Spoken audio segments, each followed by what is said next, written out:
আসসালামু আলাইকুম। আমি লিজা আপনাদের মাঝে চলে এসেছি নতুন একটি ভিডিও নিয়ে। শীত তো চলে এসেছে। এই শীতের দিনে পাকোড়া না হলে হয় বলেন?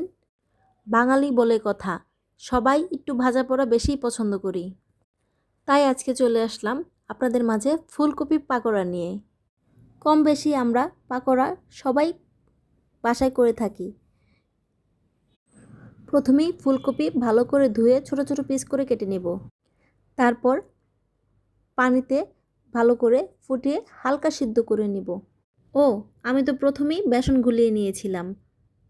হলুদ, মরিচ, লবণ, একটু মাংসের মশলা দিয়ে ভালো করে পানি দিয়ে বেসনটা মিক্স করে নিয়েছিলাম। এখন ফুলকপি দিব বেসনে, ভালো করে মিক্স করে তেলে ভাজবো।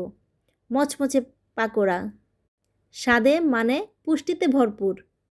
অনেক বাচ্চারা সবজি খেতে চায় না, তাই তাদের মায়েদের উচিত এরকম সবজি দিয়ে পাকোড়া বানিয়ে দেওয়া, তাহলে পুষ্টি চাহিদা পূরণ হয়ে যাবে। আমার ছেলে তো মাশাআল্লাহ খুব মজা করে খায়। আপনারা বাসায় এই রেসিপিটা ট্রাই করে দেখতে পারেন। আল্লাহ হাফেজ। আসসালামু আলাইকুম।